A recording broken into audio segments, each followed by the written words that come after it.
जय जगन्नाथ दर्शक बंधु आपण मानकु आमर ई चैनल को स्वागत। तो फ्रेंड्स आज हूँ 17 जून बुधवार। तो चलते आज सकाळ देश विदेश 20टी बड़ बड़ गुरुत्वपूर्ण मुख्य बड़ खबर पर नजर पकईवा। खोर्धा जिले में बढ़ला सटडाउन अवधि। भारत चाइना मध्य पुणी बढ़ला उत्तेजना। भारत में ब्यान हेब चीन सामग्री। एमती अनेक गुरुत्वपूर्ण खबर आमे आपण नहीं आसीचु जहाँ जानिबा अति गुरुत्वपूर्ण। तो फ्रेंड्स वीडियो को प्रथम शेष पर्यंत देखंतु एवं आपण सांग मान सहित शेयर करंतु। तो डेरी नगरी चलंतु आज मुख्य बड़ खबर पर नजर पकईवा। भारत में मिलबनी चीन सामग्री। व्यवसायी संघर निष्पत्ति।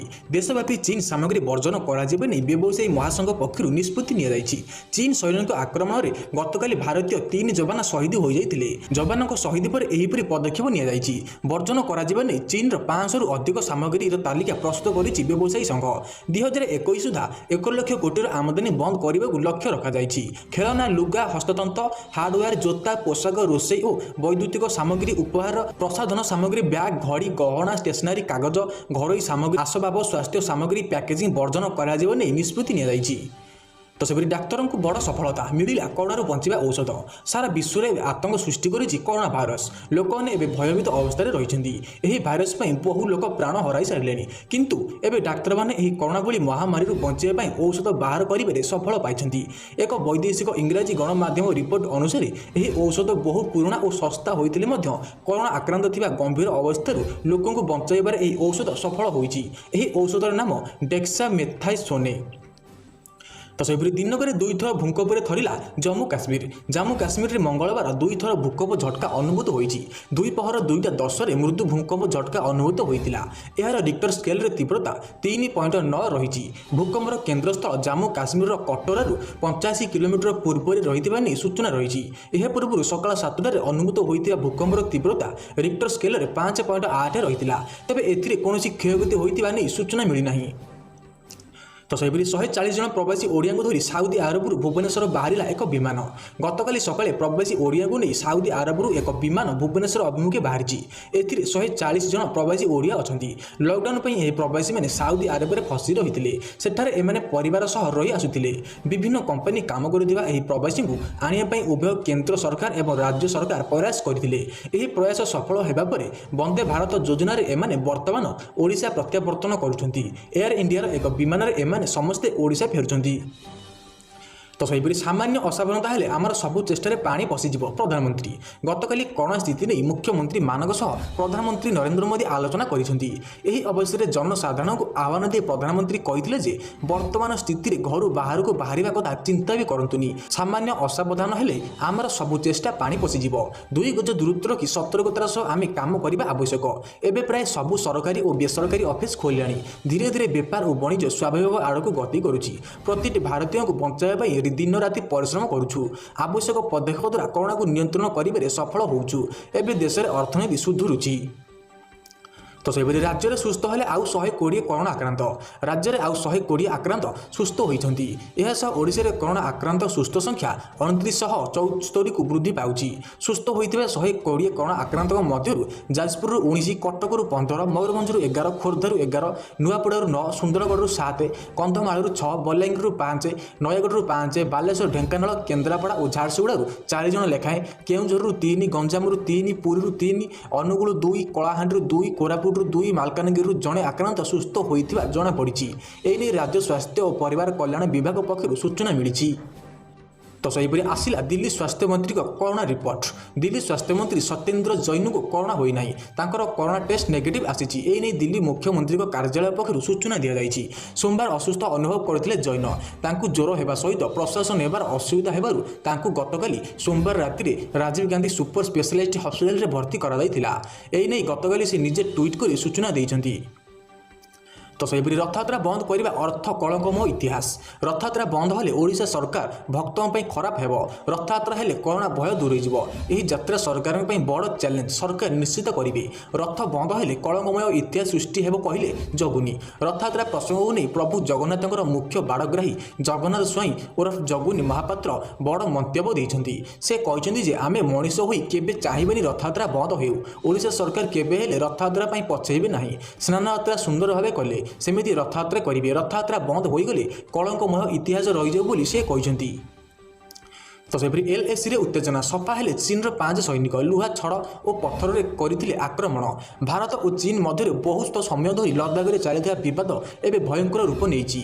एहरी मध्य गतकाली लद्दाखर गलवान उपत्यका भारत चीन जवान मुहांमुही होती। यही समय भारतर जड़े अधिकारी और 2 जन जवान शहीद होती। किंतु कहुचे जे केवल भारतर नुहे बर चीन भी बहुत क्षति होती।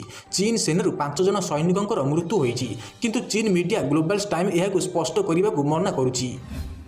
तो सेपरी आज प्रबल वर्षा 18 रु अधिक वर्षा परिमाण बढ़। आसंता 19 तारिख में उत्तर बंगोपसागर में पुणी एक लघुचाप बलय सृष्टि हो। 18 रु ओडिशा प्रबल रु अति प्रबल वर्षा हो। यह प्रभाव में ओडिशा अधिकांश स्थान में प्रबल वर्षा संभावना। 18 तारिख उत्तर ओडिशा में प्रबल रु अति प्रबल वर्षा होबार अनुमान करा जाउची।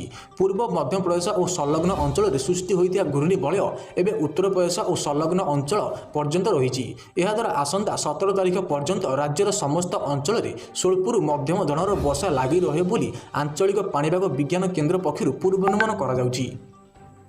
तो सेपरी जून 21 सूर्य पराग पर नष्ट हो कोरोना भूताणु। भारतीय वैज्ञानिक कोरोना महामारी जो पृथ्वी में संकट देखा देइछि। तेबे चलित जून 21 रे हेबाकुथिबा सूर्य पराग पर कोरोना भूताणु नष्ट होइजो बोली जने भारतीय वैज्ञानिक दाबी करिसेंती। चेन्नईर न्यूक्लियर एंड अर्थ विज्ञानी डॉक्टर के.एल. सुंदर कृष्णा एपरी कहिसेंती। पराग समय द्रुत गति में विभाजित होउथिबा न्यूट्रॉन उत्पन्न होउथिबा तेजस्क्रिय शक्ति कोरोना भूताणुर संचरण नष्ट होबा यथेष्ट संभावना थिबा से सूचना दैछंती। तो सेपरी राज्य में बढ़ला बस भड़ा। साधारण एक्सप्रेस 3 पैसा, डिलक्स एसी डिलक्स 6 पैसा को वृद्धि। लगातार भाव पेट्रोल और डीजेल दर वृद्धि पाउछि। गत 10 दिन मध्य 5 टंकार अधिक टंका बढ़ी सारानी। यह दृष्टि रखी राज्य में बस भड़ा को वृद्धि करिसेंती राज्य सरकार। एने मंगलवार घरोई बस संपादक गणमाध्यम को सूचना देइछंती।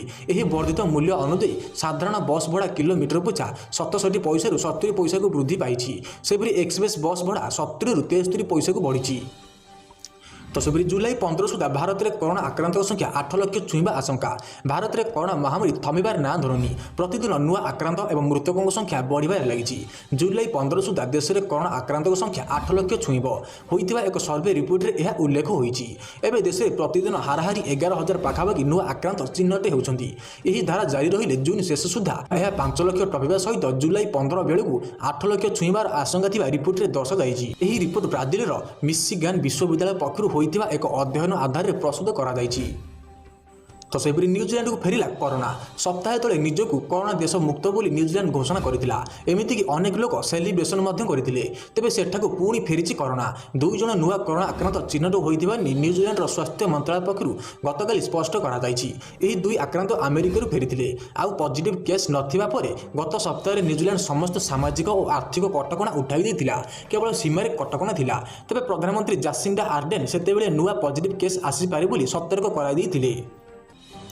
तो सेपरी आमर भी बहुत क्षति होती। चाइना मीडिया मासेरु अधिक समय धरी चीन सीमा में लगी रही उत्तेजना शेष में संघर्षर रूप नहीं। गतकाली उभय देशर सैन्य लद्दाखर गलवान में मुहांमुही होती। टेका पथर माड़ सांग को परस्पर को लुहा रड आक्रमण करते। 3 भारतीय जवान शहीद होता बेले 5 चीन सैन्य मृत्यु होती। यह घटना चीन ओलटा भारत उपर दोष लदिछि।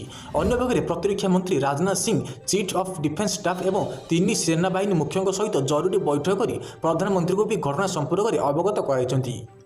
तो सेपरी देश में अंतर्जातीय विमान सेवा केबे हेबा आरंभ से निष्पत्ति आसंता मासरे। विमान चलाचल मंत्रालय कोरोना महामारी बा कोविड-19 संक्रमण को रोकवा उद्देश्य जारी होता लॉकडाउन काल में देश में समस्त विमान चलाचल को बंद रखी केंद्र सरकार। तेज इतिमध्य गत मे 25 तारिख ठारू देश में घरोई विमान उड़ान पर सरकार अनुमति देवा पर देश मध्य घरोई विमान उड़ान आरंभ होती। अंतर्जातीय विमान चलाचल उपर कटकणा एबी भी बलवत्तर रही। ए परिस्थिति में समस्त मन में गोटे प्रश्न, अंतर्जातीय विमान चलाचल पर केंद्र सरकार केबे प्रदान करेंगे अनुमति। तेज ए संपर्क में सूचना देवाक जाई गतकाली देशर बेसामरिक विमान चलाचल मंत्री हरदीप सिंह पुरी कहते जे आसंता मासरे अंतर्जातीय विमान सेवा केबेठारु आरंभ हेबो से संपर्क में सरकारी स्तर में निष्पत्ति नियाजिबो। तो सेपरी नदी भितर टिकटक करते बुड़ीगले युवक। युवपीढ़ी को घारी टिकटक निशा। टिकटक स्टार होगापी रेस लगी। क्या भिडियो केते लाइक आसो ताकू नजर रखी तैयारी होउछि भिन्न प्रकार भिडियो। बेले बेले अति विपदपूर्ण भिडियो शूटिंग करने को पछाऊ ना टिकटक यूजर। भिडियो पर विपद मुह को चली जाउछंती फल अकाल चली जाउछि जीवन। एपरी एक घटना केन्द्रापड़ा जिला पट्टामुंडाई में घटी। सूचना अनुसार मंगलवार पट्टामुंडाई ब्राह्मणी नदी आहियाडिया कूल 4 जन युवक रज मौज करने भोजी भातर आयोजन करते। बाद्ययंत्र बजाई नाच କରୁଥିଲେ। ଏହାପରେ ସେମାନେ ନଦୀ ଭିତରକୁ ଯାଇ ଟିକଟକ୍ ସୁଟିଂ କରୁଥିଲେ। ତେବେ ନଦୀରେ ପାଣି ଅଧିକ ଥିବାରୁ ଜଣେ ଯୁବକ ଭିଡ଼ିଓ ସୁଟିଂ ବେଳେ ବୁଡ଼ି ଯାଇ ପ୍ରାଣ ହରାଇଥିଲେ। ତ ସେପରି ଟି20 ବିଶ୍ୱକପ୍ ଆଶା ଆହୁରି ବଢ଼ିଲା। ଆସନ୍ତା ଅକ୍ଟୋବର ନଭେମ୍ବର ମାସରେ ଅନୁଷ୍ଠିତ ହେବାକୁ ଥିବା ଟି20 ବିଶ୍ୱକପ୍ ଉପରେ କରୋନା କଳା ବାଦଲ ଅଧିକ ଘନେଇବାରେ ଲାଗିଛି। ଧୀରେ ଧୀରେ କରୋନା ପାଇଁ ବିଶ୍ୱକପ୍ ଅନୁଷ୍ଠିତ ହୋଇପାରିବ ନାହିଁ ବୋଲି ଆଶଙ୍କା ସୃଷ୍ଟି ହେଉଛି। ଏସବୁ ଭିତରେ ବିଶ୍ୱକପ୍ ଆୟୋଜନ କରୁଥିବା ଅଷ୍ଟ୍ରେଲିଆର କ୍ରିକେଟ ମୁଖ୍ୟ ବଡ଼ ବୟାନ ଦେଇଛନ୍ତି।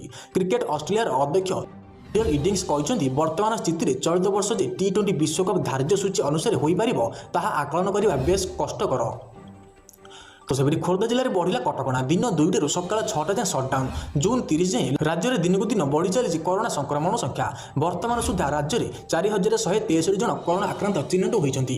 ଏଥିମଧ୍ୟରୁ 1295ଟି ଆକ୍ଟିଭ୍ କେସ୍ ରହିଥିବା ବେଳେ 2854 ଜଣ ସୁସ୍ଥ ହୋଇ ଘରକୁ ଫେରିଛନ୍ତି।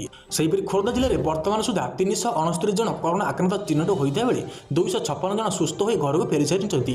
ସୂଚନାଯୋଗ୍ୟ, କରୋନା ସଂକ୍ରମଣ ରୋକିବାକୁ ଜିଲ୍ଲା ପ୍ରଶାସନ ପଦକ୍ଷେପ ନେଇଛି। ଏବେ ସକାଳ 7ଟାରୁ ଦିନ 2ଟା ପର୍ଯ୍ୟନ୍ତ ଖୋଲା ରହିବ ଦୋକାନ। ଦିନ 2ଟାରୁ ସକାଳ 6ଟା ପର୍ଯ୍ୟନ୍ତ ପୁରା ସଟ୍ଡାଉନ୍ ଘୋଷଣା କରାଯାଇଛି। ତେବେ ଏହି ସଟ୍ଡାଉନ୍ ସମୟରେ କେତେକ ଜରୁରୀ ସାମଗ୍ରୀ ଦୋକାନ ଖୋଲା ରହିବ। ତ ସେପରି 14 ଜିଲ୍ଲାକୁ ସତର୍କ ସୂଚନା। ଦକ୍ଷିଣ ପଶ୍ଚିମ ମୌସୁମୀ ବାୟୁ ବର୍ତ୍ତମାନ ସୁଦ୍ଧା ଓଡ଼ିଶାରେ ସକ୍ରିୟ ରହିଛି। ଏହି କାରଣରୁ ସାରା ରାଜ୍ୟରେ ସ୍ୱଳ୍ପରୁ ମଧ୍ୟମ ଧରଣର ବର୍ଷା ଲାଗି ରହିଛି। ଏହି ନେଇ ପାଣିପାଗ କେନ୍ଦ୍ରର ନିର୍ଦ୍ଦେଶକ ସୂଚନା ଦେଇଛନ୍ତି। ଆସନ୍ତା 24 ଘଣ୍ଟା ମଧ୍ୟରେ ଉପକୂଳ ଓଡ଼ିଶାର ପ୍ରାୟ 14ଟି ଜିଲ୍ଲାରେ ପ୍ରବଳ ବର୍ଷା ହେବାର ସମ୍ଭାବନା ରହିଛି। ସେହି 14ଟି ଜିଲ୍ଲା ମଧ୍ୟରେ ରହିଛି କଟକ, ପୁରୀ, ଜଗତସିଂହପୁର, ଯାଜପୁର, କେନ୍ଦ୍ରାପଡ଼ା ସମେତ ମୟୂରଭଞ୍ଜ, ବରଗଡ଼, କୋରାପୁଟ, ନବରଙ୍ଗପୁର, ସମ୍ବଲପୁର, ସୁନ୍ଦରଗଡ଼, ଦେବଗଡ଼, ଝାରସୁଗୁଡ଼ା ଓ କେଉଁଝର। ତ ଫ୍ରେଣ୍ଡସ୍, ଆପଣମାନେ ଯଦି ପ୍ରତିଦିନ ଏହିଭଳି ଡେଲି ଲେଟେଷ୍ଟ ନ୍ୟୁଜ୍ ଅପଡେଟ୍ ଦେଖିବାକୁ ଚାହୁଁଛନ୍ତି ତେବେ ଆପଣ ଆମର এই ଚ୍ୟାନେଲକୁ ସବସ୍କ୍ରାଇବ୍ କରନ୍ତୁ ଏବଂ ପାଖରେ ଆସୁଥିବା ବେଲ୍ ଆଇକନ୍କୁ ମଧ୍ୟ କ୍ଲିକ୍ କରିଦିଅନ୍ତୁ। ତ ଫ୍ରେଣ୍ଡସ୍, ରହୁଛୁ ନମସ୍କାର, ଧନ୍ୟବାଦ। ଦେଖା ହେବ ନେକ୍ସଟ ଭିଡ଼ିଓରେ। ଜୟ ଜଗନ୍ନାଥ।